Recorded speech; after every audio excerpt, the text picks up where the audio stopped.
L'examen des nerfs crâniens se compose en réalité de plusieurs examens, dont une évaluation de l'odorat, de la vue, de la motilité oculaire, de la sensibilité du visage et des yeux, des muscles de la tête et du cou, de l'audition et de la fonction vestibulaire. Si possible, réalisez l'examen de manière bilatérale et comparative.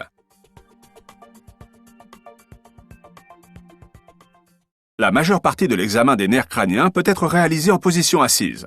Pour l'évaluation de l'odorat, véhiculée par le nerf crânien numéro 1, le patient devra obstruer une narine et fermer les yeux. Une substance odorante à reconnaître lui est alors présentée. Choisissez une substance odorante différente pour l'autre narine. Utilisez des substances dont l'odeur est nette et prononcée. Par exemple, le café, la menthe, la Gualtérie ou le savon. L'évaluation de la vue, nerf crânien numéro 2, comprend une exploration de l'acuité, de la perception des couleurs et du champ visuel pour les deux yeux. Pour évaluer l'acuité visuelle au chevet du patient, utilisez une échelle portable ou un dispositif électronique. Vous pouvez également utiliser une échelle murale, comme des planches de Snellen. Il est important que l'échelle soit placée à la distance recommandée. Demandez au patient de fermer un œil et de lire ligne par ligne jusqu'à ce qu'il commette une erreur. Pour la perception des couleurs, utilisez des planches spécifiques imprimées ou affichées sur un dispositif électronique. L'examen des champs visuels s'effectue par confrontation. Fermez un œil et demandez au patient de faire de même. Demandez au patient de fixer votre nez. Déplacez ensuite le doigt ou un autre objet depuis une position où il n'est visible ni par vous ni par le patient vers vos champs visuels. Demandez au patient de dire quand il voit apparaître le doigt ou l'objet. En l'absence d'anomalie, vous et le patient voyez apparaître le doigt ou l'objet en même temps.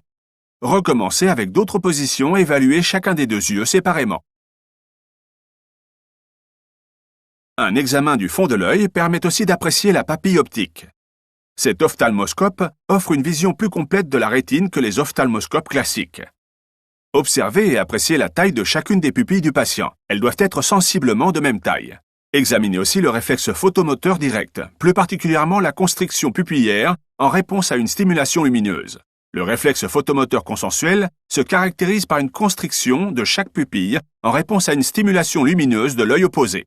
Les réflexes photomoteurs directs et consensuels peuvent être comparés en déplaçant le faisceau lumineux d'une pupille à l'autre.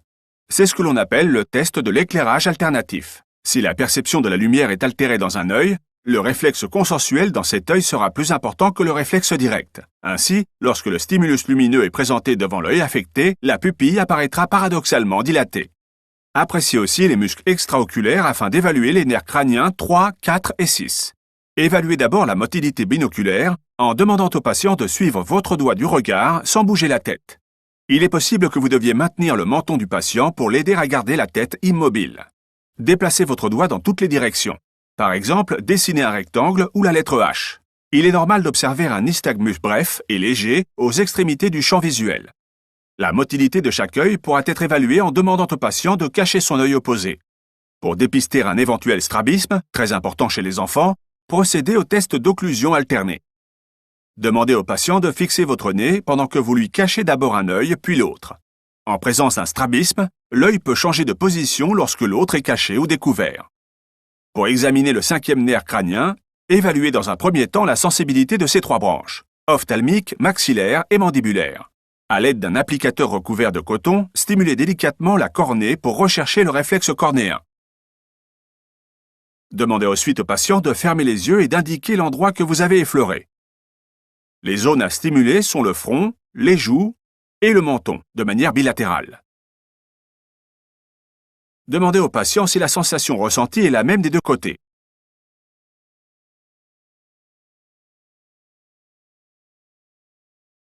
Évaluez aussi la sensibilité au froid à l'aide d'un diapason en métal.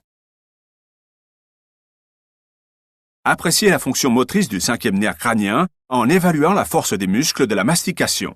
Pour cela, empêchez le patient d'ouvrir et de fermer la mâchoire. Demandez au patient de serrer la mâchoire et palper le muscle temporal et masseter pour apprécier leur masse et leur force. Vous pouvez déplacer la mandibule d'un côté ou de l'autre pendant qu'il résiste, afin d'évaluer les muscles ptérygoïdiens. Évaluez le réflexe massétérin, indicateur d'une anomalie motrice supérieure affectant le cinquième nerf crânien, en plaçant votre doigt sur le menton du patient, mâchoire ouverte. puis en percutant votre doigt à l'aide d'un marteau à réflexe. Évaluez ensuite la fonction motrice du 7e nerf crânien.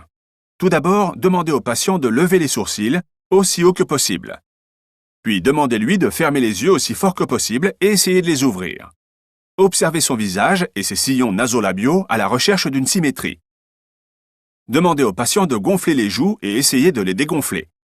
Le patient devra ensuite lever le menton ou présenter ses dents inférieures afin d'observer la contraction du muscle possier du cou. Évaluez ensuite la fonction auditive du 8e nerf en étudiant l'audition du patient. Émettez un bruit distrayant, par exemple en frottant vos doigts près de l'oreille du patient. Puis murmurez quelque chose à l'oreille opposée ou loin de l'oreille distraite, tout en cachant votre bouche. Demandez au patient de répéter ce qu'il a entendu. En cas d'anomalie de l'audition, différenciez la surdité de transmission et la surdité neurosensorielle avec les tests de Rhine et de Weber. Le test de Rhine permet de comparer la conduction du son par voie osseuse et aérienne. Faites vibrer l'extrémité du diapason sur votre main. Placez le diapason contre la mastoïde afin d'évaluer la conduction par voie osseuse. Demandez au patient d'indiquer quand le son n'est plus audible. Placez immédiatement le diapason en vibration à 1 ou 2 cm de l'oreille du même côté pour évaluer la conduction aérienne.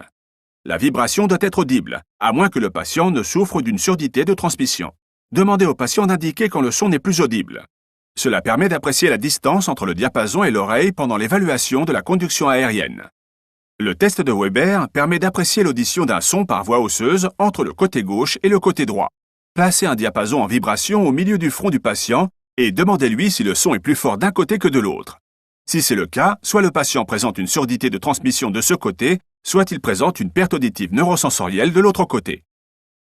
Si le patient se plaint de vertige, évaluez la fonction vestibulaire du 8e nerf crânien en pratiquant la manœuvre de Dixie-Hall-Pike, parfois appelée manœuvre de Neelan-Barani ou manœuvre de Barani. Demandez au patient de s'asseoir de sorte que lorsqu'il se couche, sa tête dépasse de la table d'examen, mais pas son cou. Demandez-lui de tourner la tête à 45 degrés d'un côté. Si le patient sait que ce mouvement est associé à des symptômes, demandez-lui de tourner la tête de l'autre côté. Puis allongez rapidement le patient tout en maintenant sa tête.